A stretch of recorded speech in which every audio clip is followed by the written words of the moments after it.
Mark here for Mark 2.0. Brian's over there, and we are just so thrilled. We welcome Carl Gettleman to the Mark 2.0 podcast. Welcome, Carl. Carl, thank you. Thank you, gentlemen. Now, I'd like to start out by tell us about your position at Santa Monica College and how that all got started. Take us back to the early days.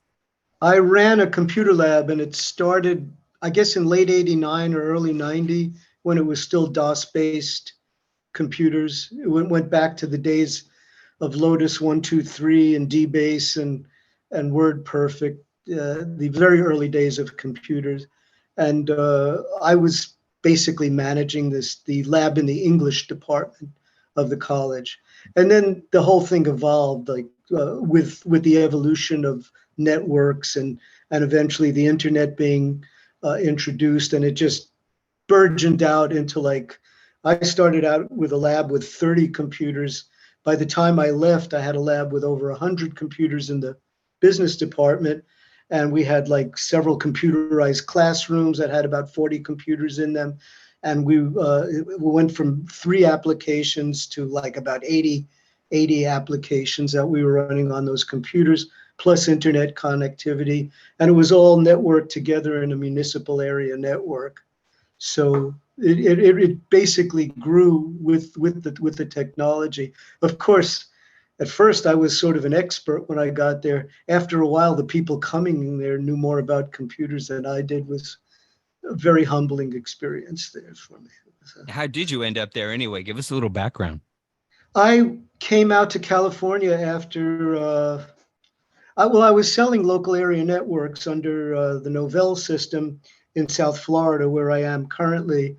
And I wasn't Explain to our doing, listeners a little bit of what that is. That's hard to understand. well, in the old days of computers, the earlier days of computers, you worked on what was called the dumb terminal, and you had a central processor, a mainframe or a mini computer, and everybody was hooked into that computer, but there was no processing going on on the terminal that you were on. And then eventually what happened was when they started developing PCs and they started getting somewhat more powerful, they started networking them together, putting them together in these configurations. It was a brand new technology back then. Now it's common. And so they started networking those things together, and companies, the original operating system that was dominant was made by a company called Novell. It was a very good system as well. And we were a gold authorized Novell reseller, the guys I was working for.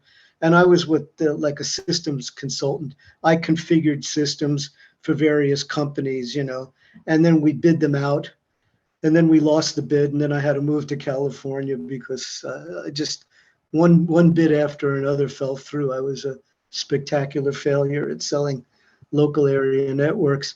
And I was looking for a job out in California, in Santa Monica, and I saw an ad for Santa Monica College that they needed somebody to replace, to fill in at an English computer lab. Well, I had a BA from an Ivy League university. I was attending USC, getting a master's degree in telecommunications. So I thought I had fairly decent credentials to get the job. And I went and met the guy that was hired, who had put the thing out there. And it was interesting. He told me, he asked me a bunch about computers, and he said, well, how do you feel about IBM Model 30s? And I said, IBM Model 30s, it's the worst box out there. Nobody uses them. It's a technology nobody likes. And then he said, oh, well, what do you think about Starlan, which was a particular type of network configuration? And I said, Starlan? I said, it's one of the worst networks out there. Nobody uses that. And then he said, well, what do you think about Western Digital, servers? And I said, Western Digital servers? I've never even heard of that. And he says, well, they run under Unix System 5. And I was sitting there, and I realized that this guy didn't know what the hell he was doing. I was very disquieted. I thought, he doesn't know what the hell he's doing. And then he turned to me and he said, well, the lab I want you to run is IBM Model 30s networked under Starlan, run, under a Western Digital controller that runs Unix System 5. And I looked at him and I thought, well, I just might as well piss in his waste paper basket and walk out of there. This guy's never going to hire me after I, shit all over his configuration. But he did the next day. And that's how I got in. Wow. 6 months later, he was trying to fire me. It turned out that's how he got his rocks off, was hiring and firing people. So. Wow. But you obviously needed some help. And maybe he didn't want to admit that, and he needed someone to come in and look at things. Maybe, I don't know. Why else would he bring you in? Because he just fired somebody and they needed to plug a hole. That's a good point. Well, that's great, though. You're really on the cutting edge of all this new stuff. That must have been great. How old were you right around there? 40. I'd already Wow. had, I was Wow. 40 when I got there. So you got your Ivy League training. Where'd you grow up anyway? New York City. I was basically in Queens, 3.6 miles from where Donald Trump grew up there. I was in row housing. He was in a mock tutor, but I used to pass his house all the time on the Q75 on my way to the F train to get into awesome. New York City.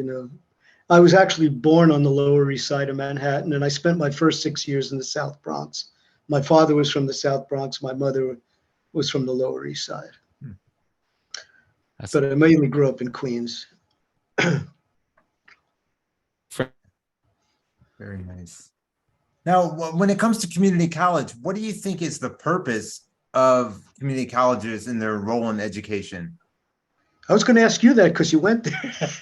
No, I think, it's interesting because because I gave it a lot of thought.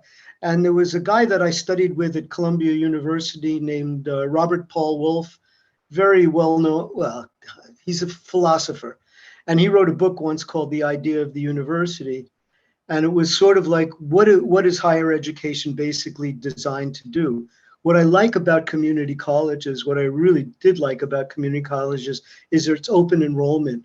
So you just meet all different kinds of people from all different kinds of backgrounds, and it's not selective in the way that the universities are. And they try to be all things to all people. And it's a huge problem. It's a great thing, but it's also a huge problem.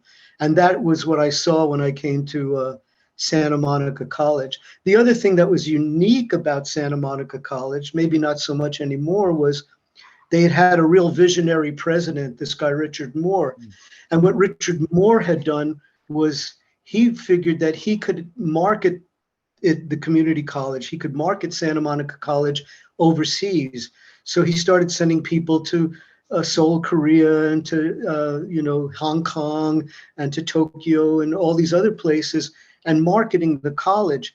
And he somehow managed to get a reciprocal agreement with UCLA to allow students from overseas to do their first 2 years of UCLA. If they got admitted to UCLA, they could do their first 2 years at Santa Monica College, and if they maintained a 3.0 grade point average, they were able to transfer into UCLA in their junior year. This was, of course, a huge cost savings to their parents, and so they had a big ESL program to get people, get the language skills and all this, and you had all these students coming from overseas. At the same time, the college was marketing down in the hood and in the barrio and all these other places, and bringing inner city kids to the college. So you wound up throwing all these people together that would probably have never met one another in life, at that age, at Santa Monica College. So for me, it was a tremendous experience just to meet people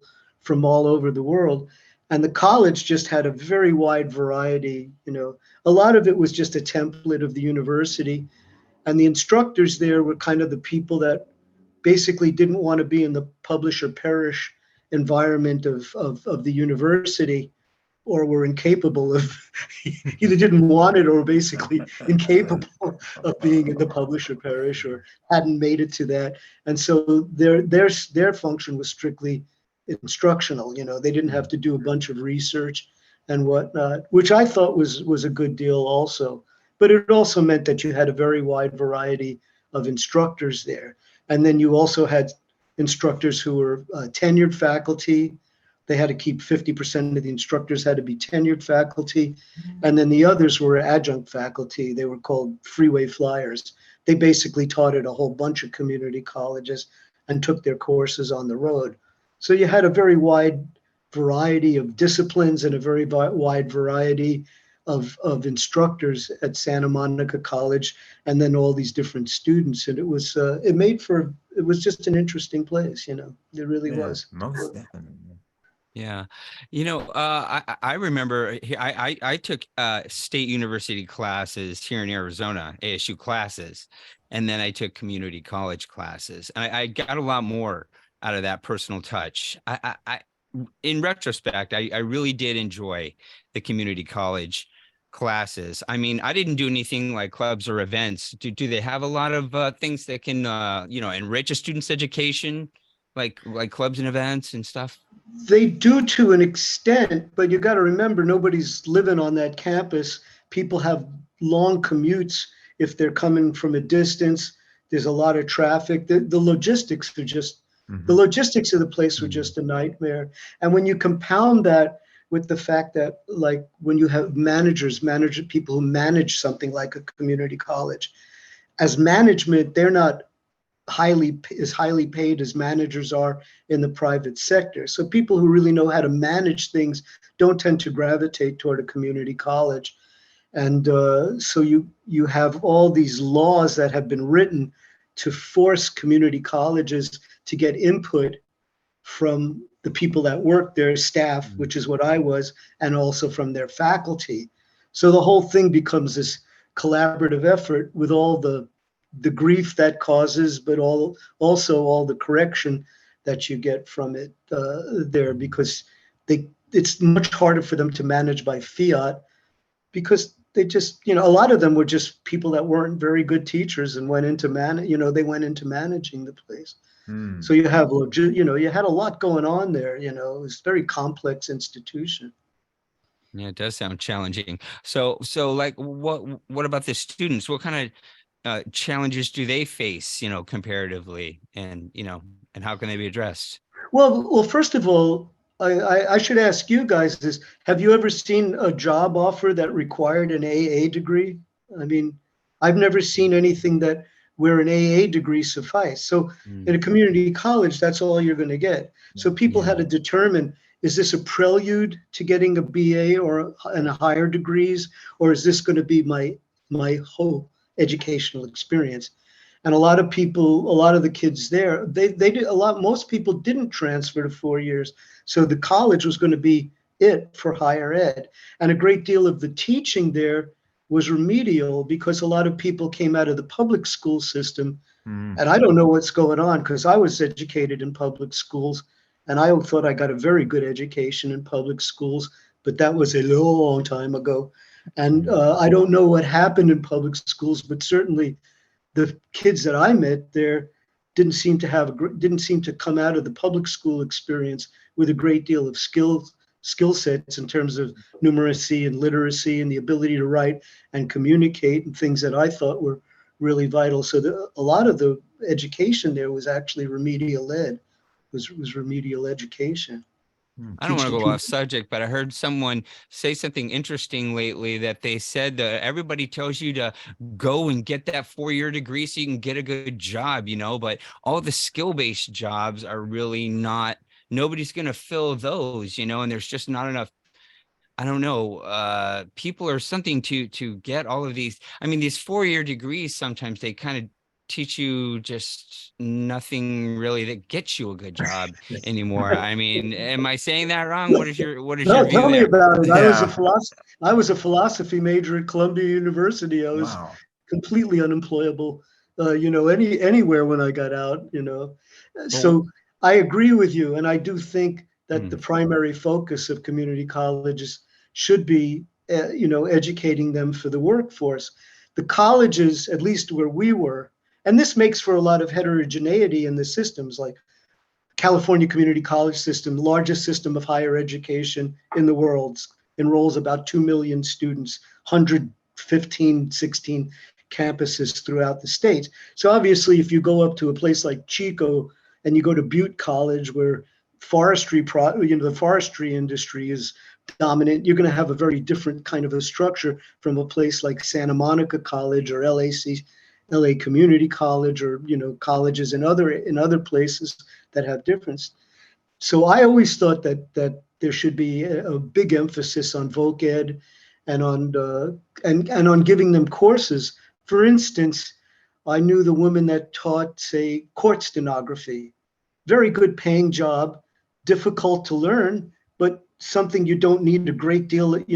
It's more about something, how to practice, how to learn the software and learn how to use they're doing it. It's changed how they do it. Another guy was teaching medical transcription. I once helped set up a lab that was supposed to teach robotics, that was going to be subsidized by the Jet Propulsion Lab in Pasadena and whatnot.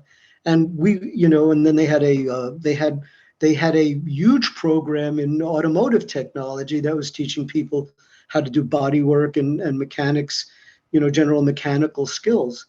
The problem with voc ed and community colleges was voc ed is much more expensive. If you're running labs or running shops and things like that, then you need more support staff. You need more. It's not just somebody with a whiteboard beating their gums about this, that, or the other thing. So when budget crunches come, which they inevitably do, they wound up first on the chopping block. That was one problem. And the other problem was, I don't think they knew how to market a lot of those courses to the student population at large.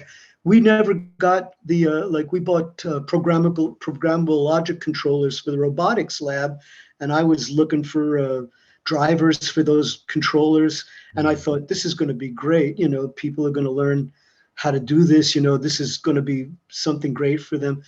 And we never got 30 students to sign up for the thing. And I tried to tell them, you don't do this on a radio thing. You go to something like Nuts and Bolts. You find out what magazine nerdy people read, what nerdy guys like who would be interested in that. So I was never impressed with the way they went about marketing things, because they just did this big shotgun approach of radio ads and in newspapers and things like that. But it required a lot more specialization, to my perspective. But nobody asked me how to market nobody ever asked me how to market anything at the college.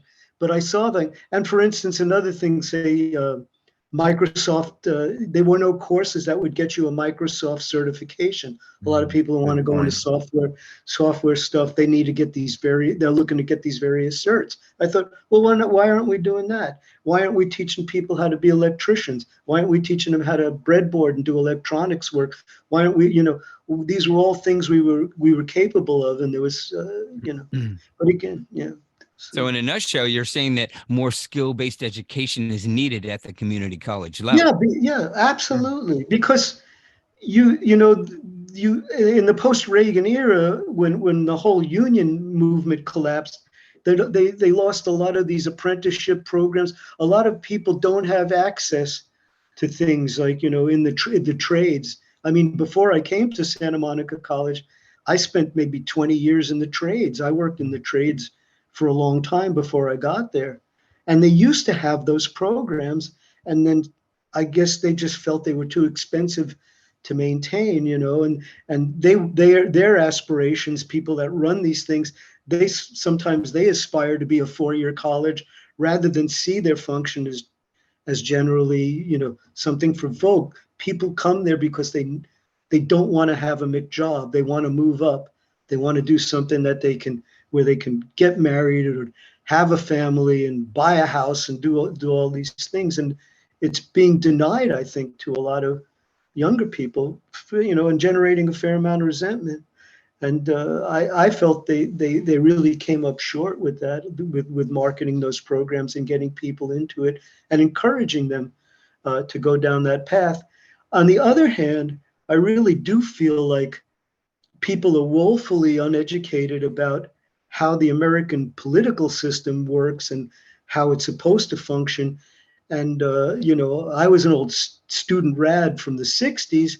And when I would talk to people about like, hey, you guys are getting hosed here, they're jacking up tuition and whatnot. And nobody believed me that, there was a time when you could go to UCLA or Berkeley or any of those 4-year schools for next to nothing, prior to Reagan. And people never had, they didn't have any concept that this historical transition had happened. And everybody said, man, I'm not into politics, I just want to get my courses. And I understood how they felt, but I also realized that lack of engagement was going to ultimately hurt them, and I was from, during the Vietnam stuff and all the stuff that was going on when I was in college. There was a lot of action going on that political front. But after that, the students I met there were distinctly apolitical.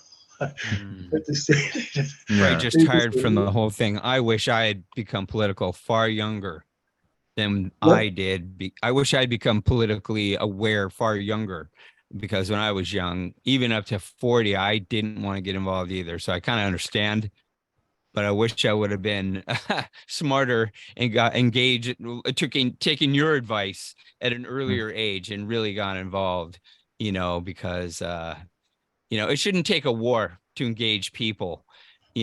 People should get engaged to prevent such wars. You know what I'm saying? So I mean, well, you must have some success stories from Santa Monica, with the positive impact on your students and or community college on students' lives, I should say. But really, what are community colleges doing to improve students' success overall? And what have you done and whatever? I don't know what they were supposed to do every year. This would come up at a board meeting. They were supposed to do what was called an environmental scan, which means you go out and you find out what industries are looking for, right? So like at one point they had a course in logistics, about supply chains. And I thought, oh, this has got to be a hot thing. This is going to take off. Again, nobody wound up, doing this course. But I never saw the results, or it always seemed like for some reason they never got that environmental scan going, and they never got results. And then they have these counselors, and I knew some of these people, and they're supposed to engage every student that comes through that door. What do you want to do? What are you looking for here, and whatnot? And I just didn't see where the whole thing was matching up. But I'm sure for some students it must have worked fine. They had a very successful nursing program there that was always oversubscribed. So there were certain areas, and I thought, well, why don't you just enlarge? Why don't you just go with what's going well and just grow that? If there's a demand for nurses, just do nursing, expand that program. So you're offering the solution that vocational and technical programs alongside traditional academic courses is the answer. I do. I think it should be predominant actually at community, because that's really what a lot of students want out of it. It's fine if you want to learn French or Spanish, or if you want to learn, if you want to take a course in calculus, or, I can't say they did a good deal with computer graphics on the computer end, and we had good programming courses and good programming teachers. So I'm not going to say that it wasn't altogether successful. And there's people that came through a whole bunch of different programs that had very good accounting courses. That was a thing that was, very big there. Those guys, they learned to use Excel spreadsheets, and, they learned how to do QuickBooks and other things like that. So there was skill sets that were communicated, but, to a lot of students, I think, wound up just floundering around there, taking this course and that course for years without a whole lot of direction. One thing that I saw, just listening to you, sorry to cut you off. I took Spanish just because I live in Phoenix.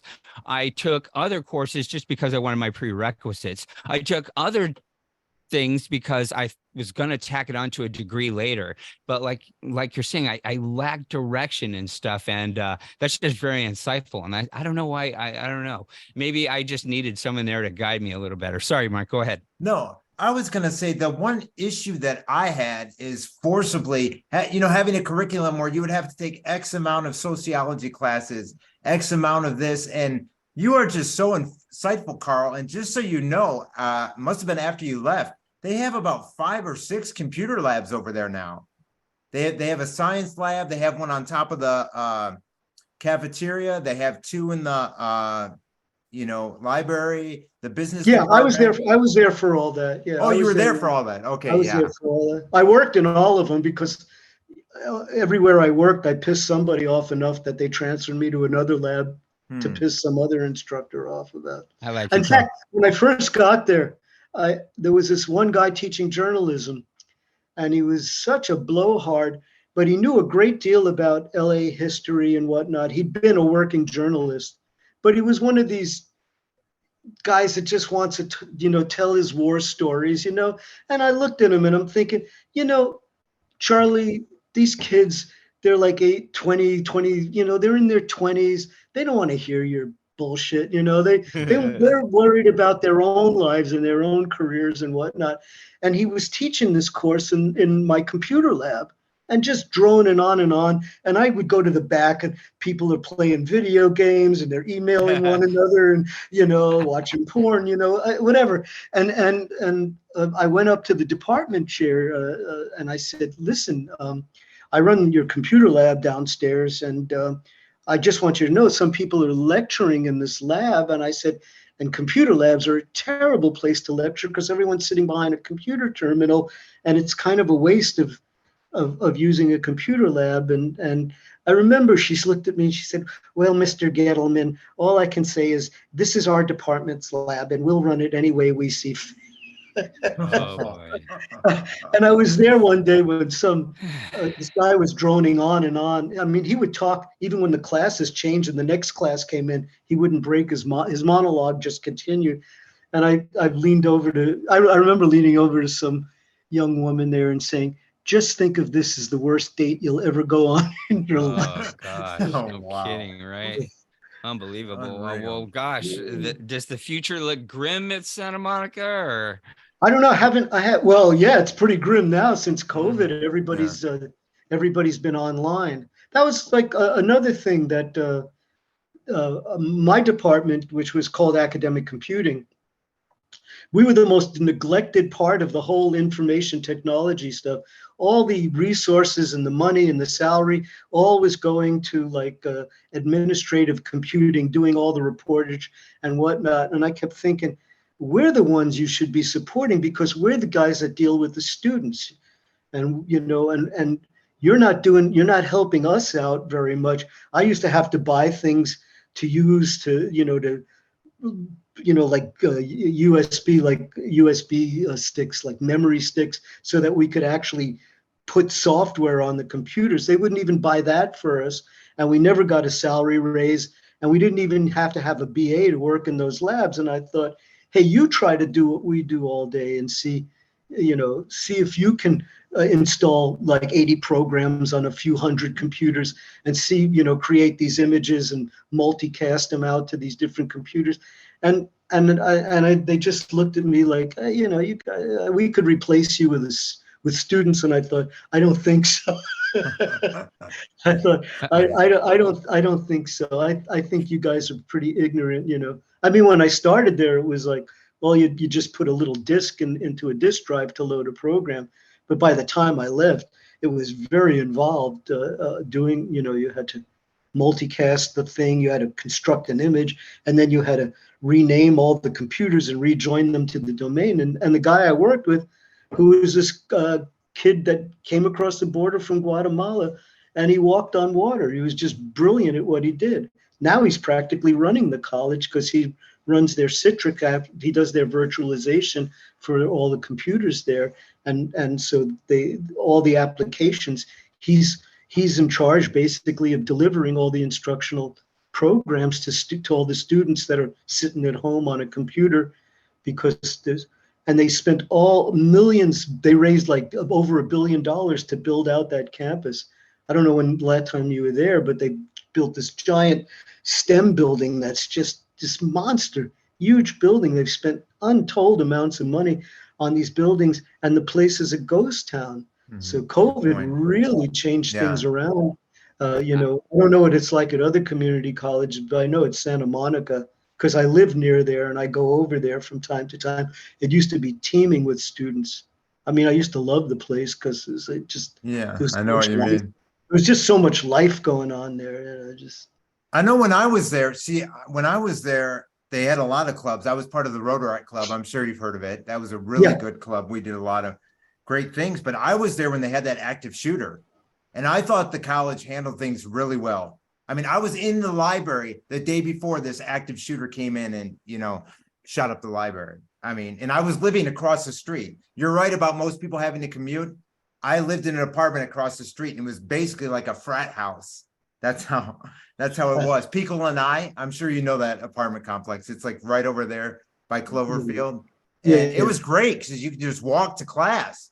But people were like partying and taking over both pools until like 10 a.m. And it's like, dude, I got a project. I have to study, you know, but I thought they did, you know, a really good job. So.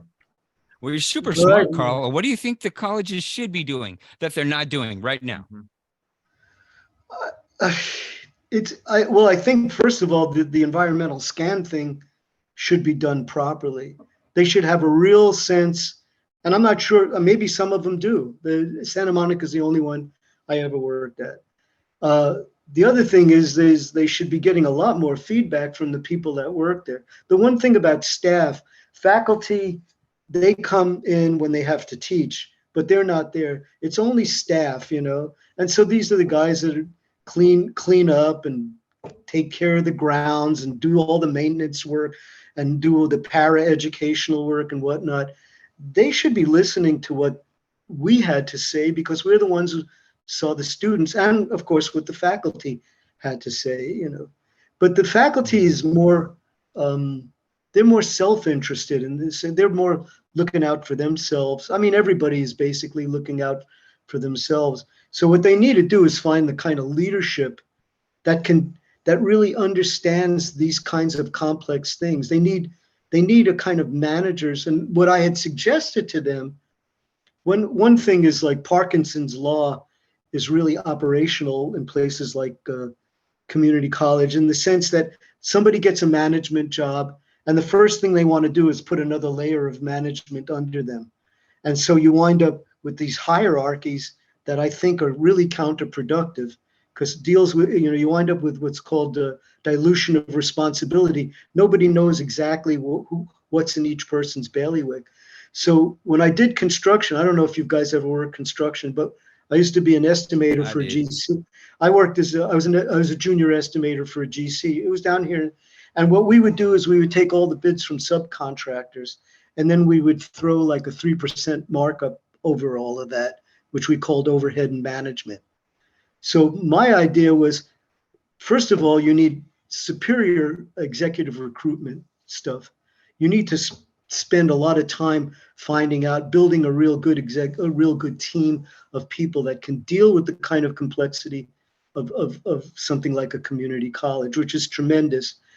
And then, you know, and then you give those people a budget, and then you just have them work within that budget, but you give the money to the president, and then you say, you hire as many people as you want, but it's coming out, you know, or you keep the money in your own pocket and just work with the teachers and the employees here to run the school so that you're always getting feedback. And, you know, because we would be talking to the students a lot, so we would hear what people were going through and what their issues were. And so I thought that the best idea would be that, because what I did see was just chronic waste in the system.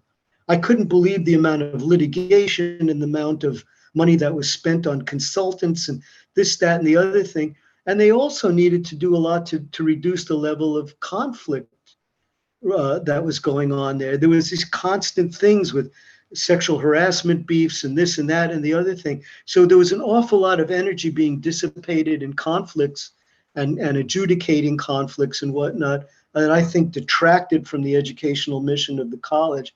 They needed to really focus, and it's not a bad job for faculty, but I think more of them should, you know, they need to get more benefits out to adjunct faculty because those people were hurting. They were just getting paid for their in-class time.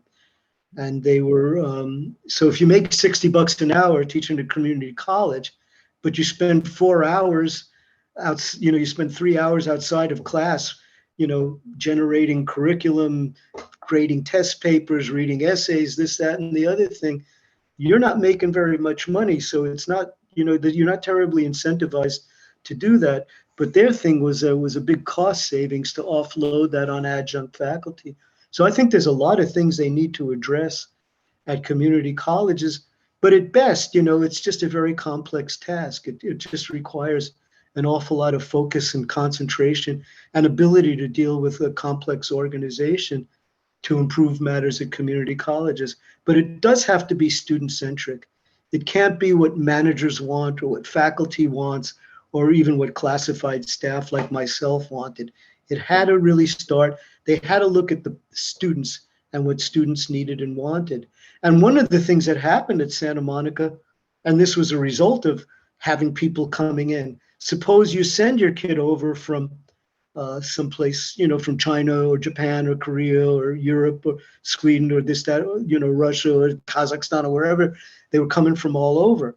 Well, if your kid is planning on transferring to UCLA or to the UC system or the Cal State system, then you want to get them through their course schedules. And if courses close out, you're paying bank to send your kid there. The residents kids are paying less a credit because they're in state, so they wind up getting bumped out. The locals, the people who are California residents, they might wind up getting bumped out in favor of overseas students, and that works against the very mission of a community college, which is basically to serve the local community. Santa Monica, they just did it their own way, but that used to happen. Some local kid couldn't get his course sequence because he got bumped out by, they just didn't have enough, constructors to cover it all. So it was always this big juggling act. And that's what you had, a lot of different things working against one another that needed to be resolved. That takes a lot of skill and a lot of patience and a lot of dedication to do that. It's always going to be suboptimal, but it could certainly have been better than it was there. They squandered a lot of money and a lot of stuff. I was a job steward there. I was dealing with attorneys all day long, people. I mean, the amount of energy they spent on disciplining or demoting or trying to get rid of employees was just unbelievable. All these petty disputes. It was a and a zoo. community college is so complicated in and of itself, and sounds like they're just completely overcomplicating the whole thing. Yeah, a lot of friction. They always do. But that's bureaucracies. That's large, or that's a function that happens in all different kinds of organizations. They need. I was all for getting, having mediators in there to just damp it all down, work things out. But I was in many meetings where I was just flabbergasted at the level of acrimony, how much energy was being expended in all that stuff. It was ridiculous. Definitely. Wow. Well, maybe we should shift gears now. Go ahead, Mark. Yeah, let's talk about what life was like growing up, in New York, and what were your parents like? Well, I grew up mainly in Queens. I moved out there at 6. I grew up in Bayside. Grew up in the in the 60s. So, I thought it was great. I didn't have anything to compare it to, but it was a time when a lot of people were moving out of the inner city into the suburbs. So they were growing very, very rapidly. And the high school I went to, for instance, was a fairly new high school, and it had like a student body of like 5,000 students, 1,700 kids in the graduating class. So I early on had that feeling of what we used to say back then, do not fold, spin, or mutilate. In fact, that's how I got my start in data processing, was feeding, collecting holorith cards, those punch cards that they fed into the computer for attendance, for people taking attendance in the classes. They would take the absentee list and punch these punch cards. And when my friends ditched school, they would say, "Hey, can you lose my card so I don't get in trouble?" Because they would send a letter to your parents. So I had this tray, and I used to throw my friends' cards under. This is where you're a kid and you don't think ahead. One day they cleaned the office. Oh, no. And that was the end of my career there. But it was really, I mean, it was, you know, I didn't have anything to compare it to. You know, it was the usual tedium of going to junior, you know, high school and whatnot. But it was, you know, compared to what I saw, we had a pretty decent educational experience. I would have to say, in retrospect, you know, we basically did learn something about how the country is run, you know, about how America is supposed to be run. It was the usual standard history stuff, and I lived in row housing, and it was in a community that was built by World War II veterans, mostly Jewish World War II veterans. So we had, you know, so I was raised with a whole bunch of kids in there, and in that development, and I worshipped my father. He was a World War II guy, and my parents were from that era of like having lived through the Depression and World War II, and it was such a lot of trauma that they went through, and you know, and when it was all over, everybody was like just so happy to get back to a life where they could raise a family and live, you know, in peace, basically, you know, and you know, you know, you know, in retrospect, it was a good life, you know, compared to like the kind of trauma that a lot of kids go through nowadays. You know, I didn't have any perspective on it, but so I played with the neighborhood kids, and we played, you know, Ringalivio and tag and all this other stuff, and it was something. And then there was a lot of political ferment. You know, I was part of a core group that had no people of color in it. That was the Congress of Racial Equality, and I was in the Student Peace Union, and my parents were sort of involved with what was called SANE, which was the same nuclear policy, which after the Second World War, there was a real arms race going on with atomic weapons. And there was a lot of testing going on and a lot of radiation being thrown out into the atmosphere. And Einstein and Bertrand Russell and Linus Pauling and some of the greatest scientists of the time, they tried to put the genie back in the bottle, and it just wouldn't go. But eventually there was enough pressure where they stopped a lot of the nuclear testing. They were blowing off humongous, like the Soviets were doing like 20 megaton nuclear bombs and giant mushroom clouds. So that got dialed back. And then in 62, the Cuban Missile Crisis happened, and I was in high school, and that was when my first act of civil disobedience. I refused to go down to the basement for a shelter drill because they used to first they had these duck and cover groups. Can you imagine? Now kids have to do active shooter drills. And when we were kids, we wound up with these shelter drills, you know, and we actually had fallout shelters in that community that we had. So the whole specter of nuclear war was hanging over us. And then we went on this, we were supposed to go downstairs for the shelter drill. And I thought, you know, if this happens, I'd rather see the flash than be buried under a ton of rubble, you know, in a dark cellar. And a little advanced for a student work. Yeah. That's great. Oh yeah. You know, you're 13 years old. If you think your life's going to come to an end, it's kind of like, even before you got a chance to get laid, you know, it's really kind of grows you up real quick, doesn't it? Oh boy, that's hilarious. How did your how did your parents' experiences influence your own life and career path and so on? Well, Mom was always into theater long before she became a television star. So theater was a big thing, and she raised me, and basically as soon as I was able, she was just dragging me into the city to go to see theater on Broadway and off Broadway. And give us an amalgam. What do you mean? What's a typical instance like that, you know? Well, like for instance, we saw the Royal Shakespeare Company doing Marat Sade, which was a very famous play, you know, a great piece of work. Or we would go see Carousel, you know, like a musical comedy thing.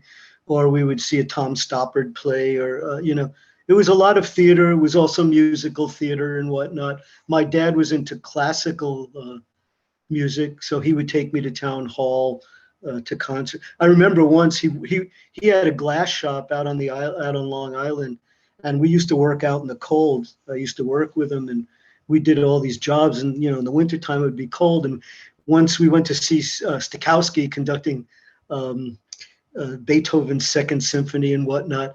And we were up in the nosebleed seats in the balcony, and my father crashed out, and he would snore at about 110 decibels. Wow. So he's asleep, and just like a quiet movement, and Stokowski's conducting, and my old man's, and I'm trying to squeeze his chest so that he's not snoring so loud. And he was snoring so loud that Stokowski actually turned around. Oh, that is hilarious. But, and I saw Andre Segovia, maybe the greatest classical guitar, any kind of guitarist that ever lived. So it was a very culturally enriched thing. My dad was kind of a radical. He'd grown up in the electrical business. His father was an electrical contractor, but he was really good with his hands.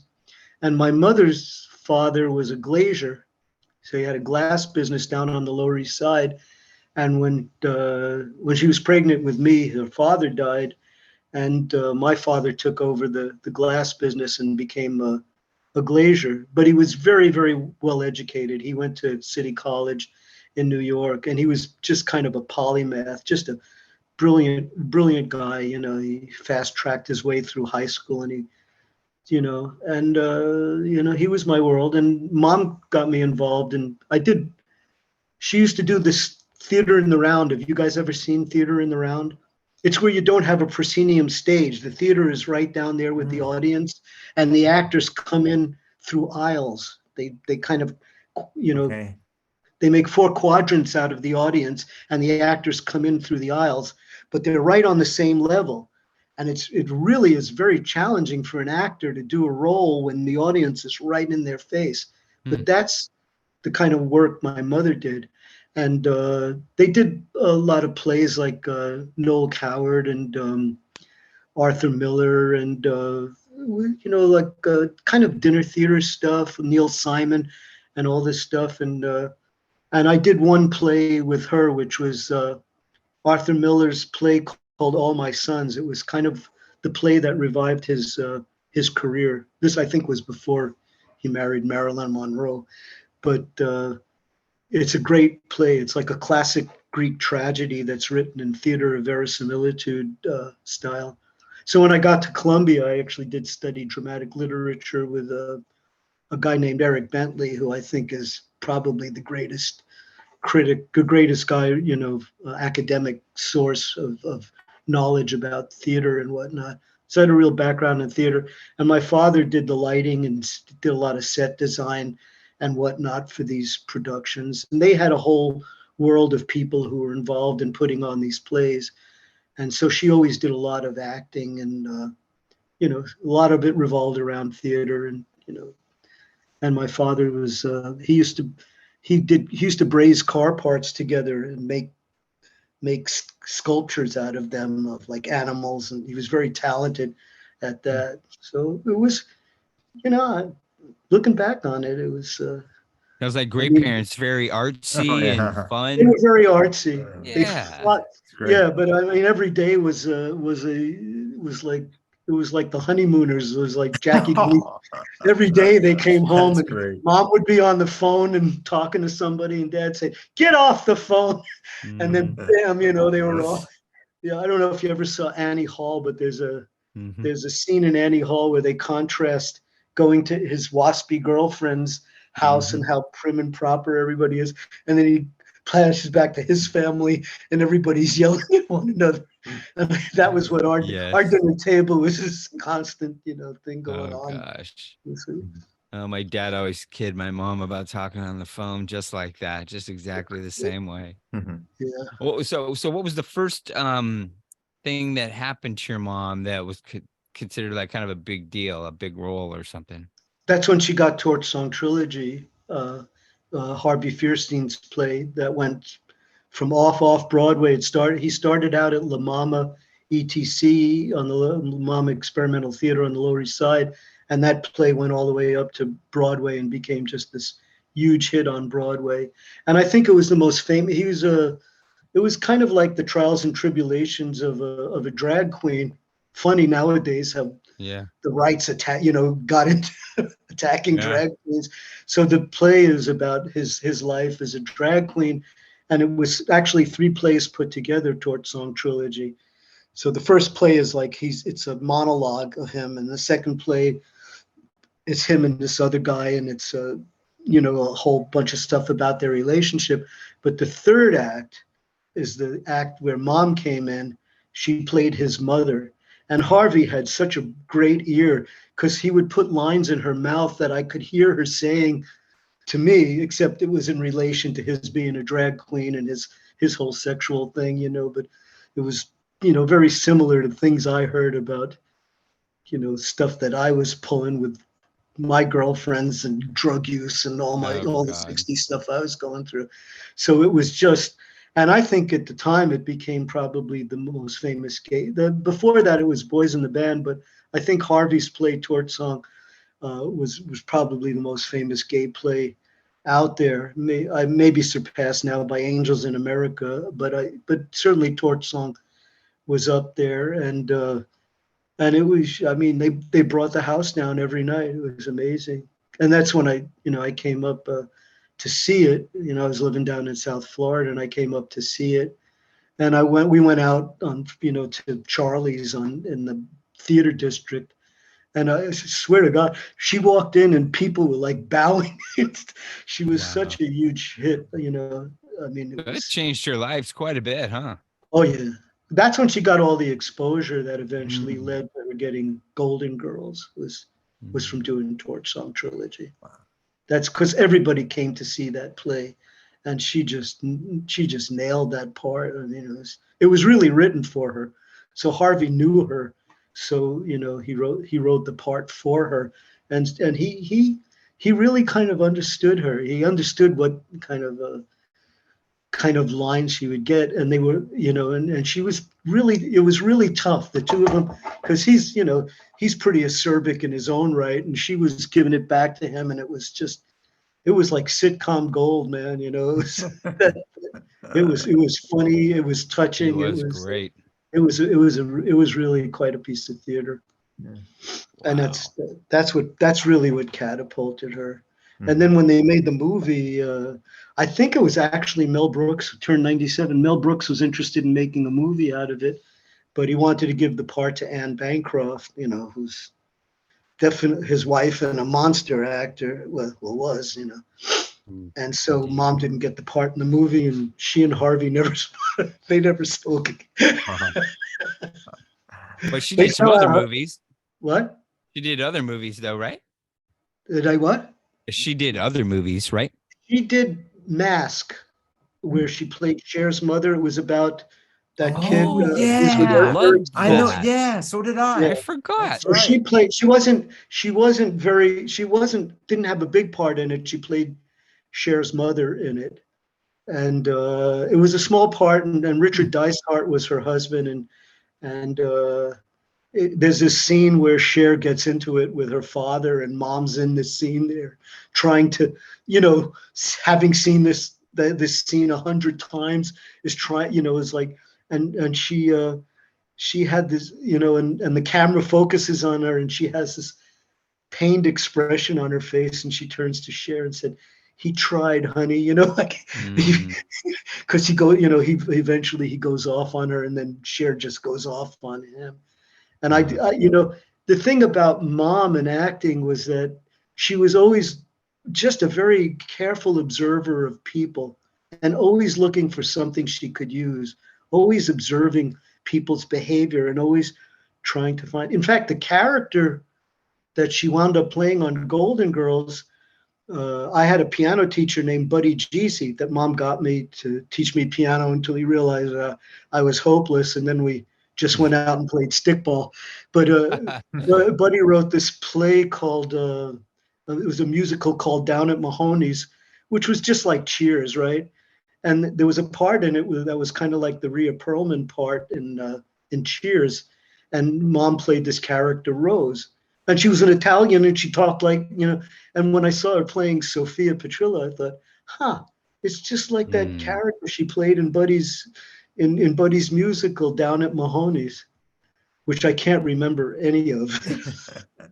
Other than Down at Mahoney's, they play the ponies was about all I could remember from it. That's it.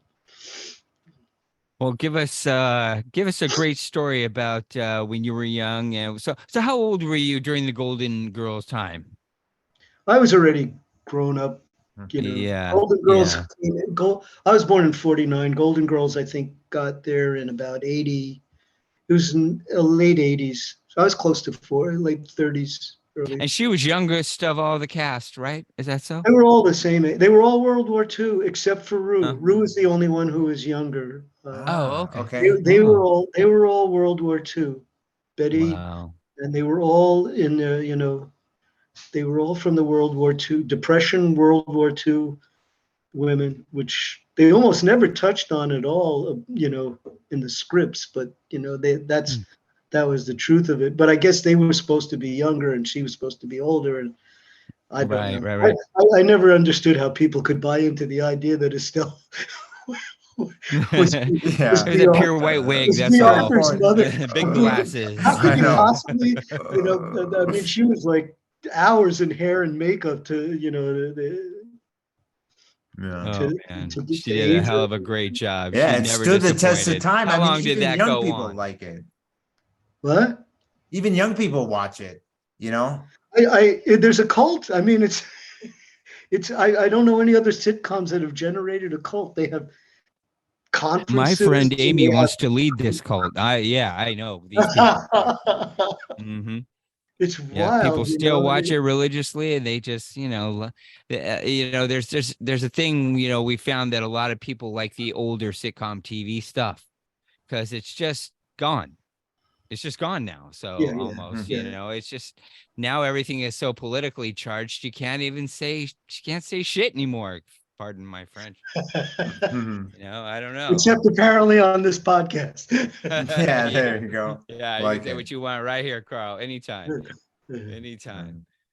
So, well, I guess back to your career. I guess to wrap it up, at what point did you realize that working the community college thing was important to you? Was your path?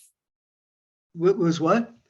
Well, at what point did you realize that the community college was the right career and path for you and your passion? I just fell into it. Up to that point, I'd been oscillating between bouts of unemployment and employment for most of my life. I just worked to make money. I didn't have any particular thing. And when I got the community college job, I thought, well, showing young women how to use word processors, kind of like, I've had worse jobs than that, so it was kind of like, beat me, whip me, make me write bad checks, and then I thought, and it's a public job. I'm not going to make much money here, but I can probably hang on to it. And my feeling was the only thing worse than working was looking for work. So I figured if I could just stay there, I would hang in there. I did get fired once for giving a supervisor an overly frank appraisal of his abilities, to put it tactfully, but I managed to get back. Thinking on your own, Carl, shame on you. Yeah, right.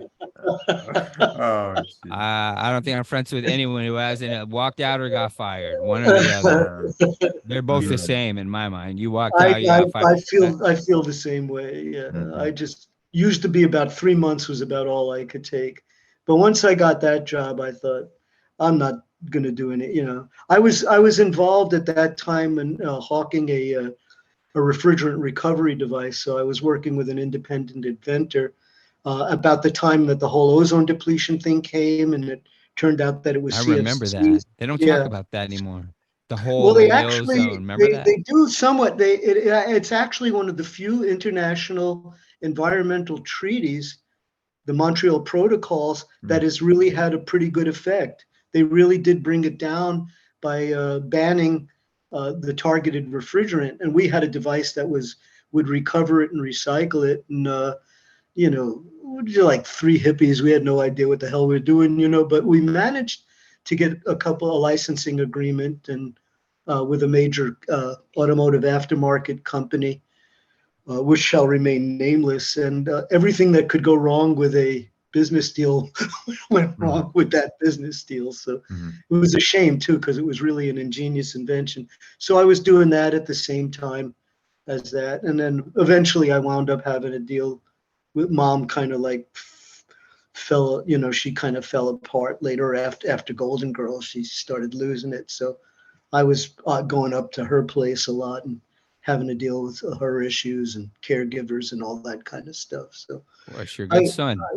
Yeah, I had no choice in the matter. I really, I was the only family she had there, and my father was basically by that time functionally a paraplegic in Miami, taking a bad fall on his tailbone, and he couldn't walk anymore. And it was, and she didn't have any family or any of her circle from her days in Queens, because she used to have a big circle of friends there. So, she was just there in Hollywood with her entourage, and they kind of abandoned her when she was no longer taking them to Hollywood soirees and all that. Wow. So it was okay. I don't regret it.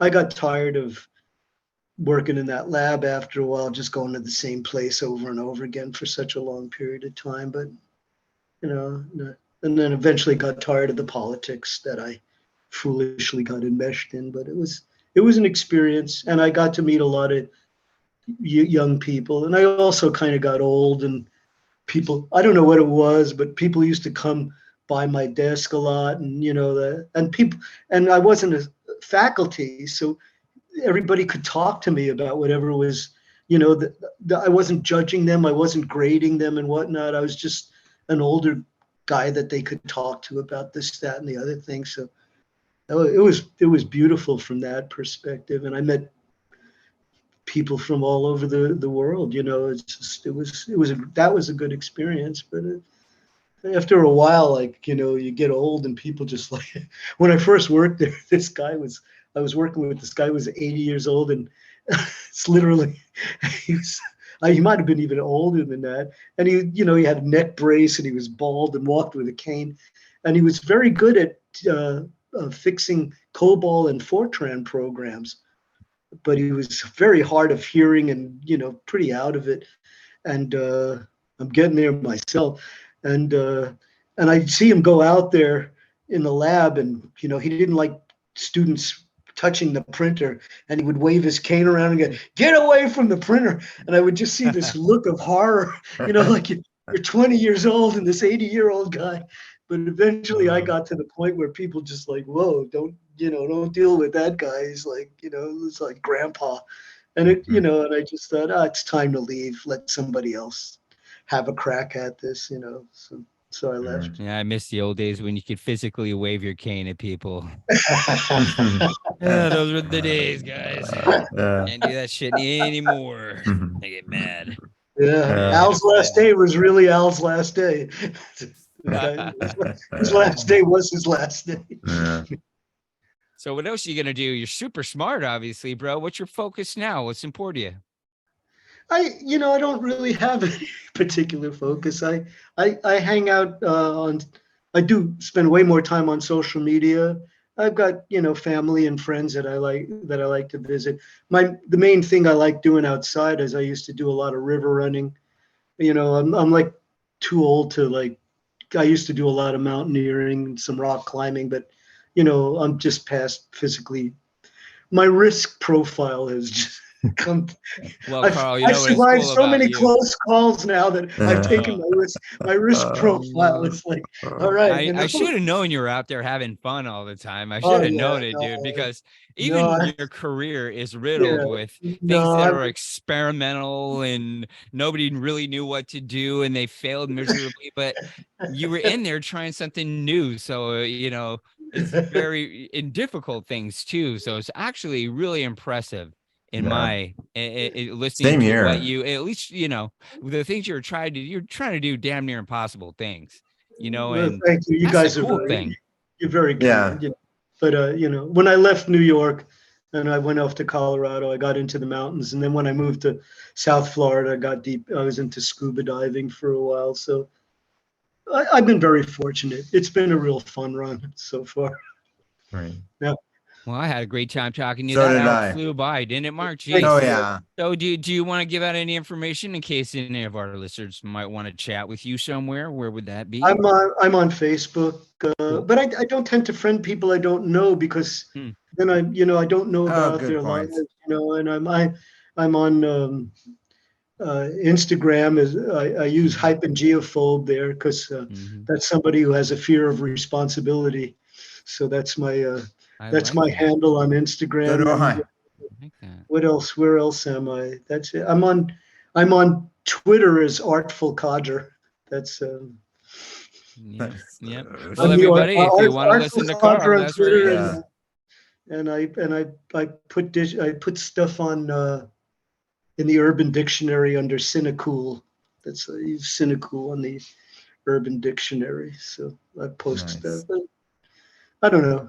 I'm glad Yeah, you that's guys. what you are. How did you Cynical. guys come across me? Actually, I was wondering. Oh, never- just I saw that you were from Santa Monica College, and I went there, and it's just great, and we're so glad that we did contact you and that you came on. You're very kind. And your Thank- mom, the Golden Girls was a big deal for a long, long, long, long time. Yeah. And it was a great thing. And we have a lot of actor friends too. Oh, yeah. And we talk to siblings, we talk to offspring, and man, we just get insight. And you gave us a lot, and I appreciate that, Carl. I had a great time talking to you. Yeah, And same I'm sure our here. fans are gonna love Hey, it. thanks. It's been fun, guys. Thanks Thank so you, much. Carl. All All right, right. thanks for Anytime. being here, buddy. Everybody, thank go you. see Carl. Check him out. Thanks a lot. Buddy. If you like what we're doing, please consider subscribing. It's totally free, and you can unsubscribe at any time, and it really helps us out a lot. Thanks for watching. Hope you liked the video.